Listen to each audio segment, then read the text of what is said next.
जंगल में वह महात्मा बहुत सारे लोगों को मोह के ऊपर प्रवचन दे रहे थे।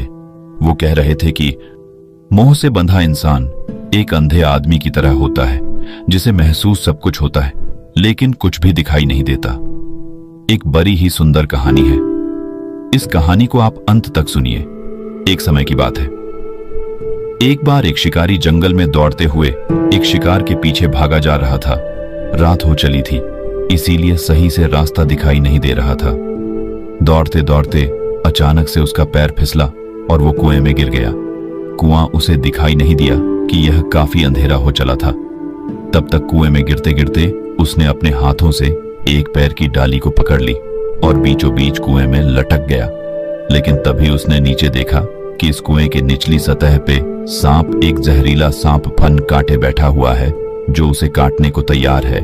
तब तक उसने ऊपर देखा कि उसकी दौड़ने की आवाज सुन के जंगल में शेर, वो भी उसके पीछे कुएं के ऊपर इंतजार कर रहा है और उसे देख रहा है कि वो बाहर निकले, वो उसे खा ले। तभी उसे महसूस हुआ कि उसके हाथों पे कुछ गिर रहा है। ऊपर देखा तो उसी डाली पर एक मधुमक्खी का छत्ता अपना घर बनाए हुए था और शहद उसके हाथों पर छू रहा था। एक पल के लिए तो सब कुछ भूला कि अब उस शहद को चाटने लगा। शहद बहुत टेस्टी था, सब भूल गया और उसे खाने में इतना मग्न हो गया कि उसे दिखाई नहीं कि वो मौत किस मुसीबत में खड़ा है।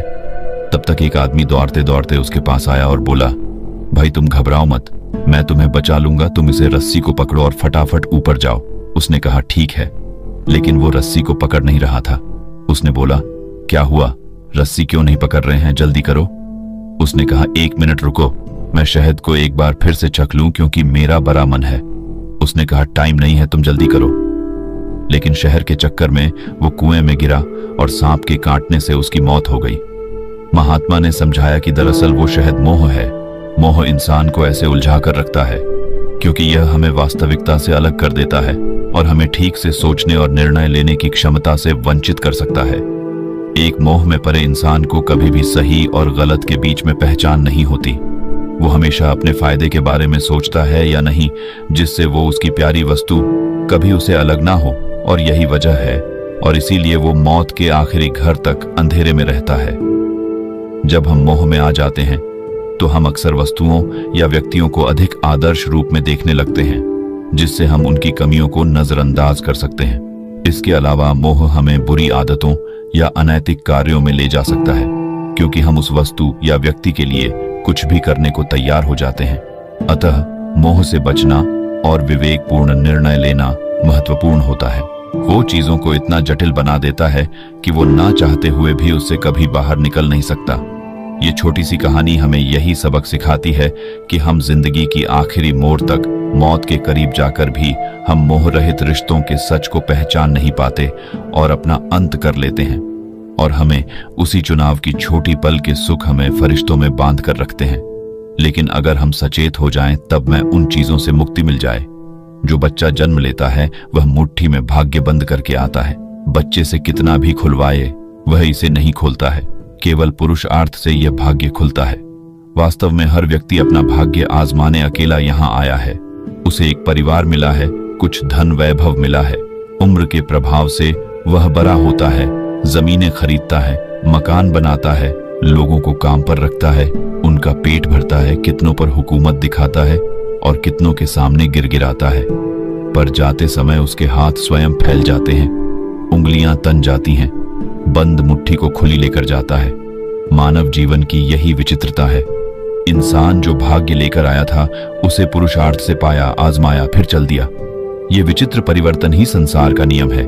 जीवन में इन परिवर्तनों से शरीर ही नहीं बदलता, मन, भाव, सोच, विचार, संकल्प, धारणाएं, कामनाएं, संकल्पनाएं, आवश्यकताएं, योजनाएं सब कुछ बदलती हैं। वे बहुत सौभाग्यशाली होते हैं जो इन परिवर्तनों को समझ पाते और इनके बीच अपने को संभाल पाते हैं। हमारे आर्षियों ने शोध करके बदलती दुनिया व बदलते आयु के बीच मनुष्य को संभलने के लिए जीवन के 4 आश्रम, ब्रह्मचर्य, गृहस्थ, वानप्रस्थ एवं सन्यास बनाए और इन्हें जीवन को अमर बना लेने के राजमार्ग का दर्जा दिया। इन बदलावों के साथ जो परिश्रम करते संतोष पाते हैं, शरीर मन से काम करते, भावनाओं के साथ पवित्रता अपनाते, ईश्वर गुरु को अपना हृदय बुद्धि सौंप कर चलते हैं, वे अंत समय तक हंसते खिलखिलाते सुख संतोष से भरे रहते हैं। इस प्रकार युवावस्था तेजी से सकारात्मक बीतती जाती है। गुरु ईश्वर से जुड़े व्यक्तियों का जीवन शानदार बीतता है, पर जो ईश्वर व गुरु अनुशासन को तोड़ते हैं उनके साथ जटिलताएं आती हैं। इसके बावजूद आयु के साथ मनोदशा का बदलना कटु सत्य है। आयु और जीवन शैली में सामंजस्य बनाना ही व्यक्ति के स्वस्थ, समुन्नत एवं सुखी जीवन का राजमार्ग है। बाकी अगर ये कहानी आपको अच्छी लगी हो तो इस वीडियो को लाइक करें और ऐसी और कहानी सुनने के लिए डे इंस्पायर्ड यूट्यूब चैनल को सब्सक्राइब करें। तब तक मिलते हैं हम आपसे ऐसी ही एक और प्रेरणादायक कहानी के साथ अगले दिन। धन्यवाद।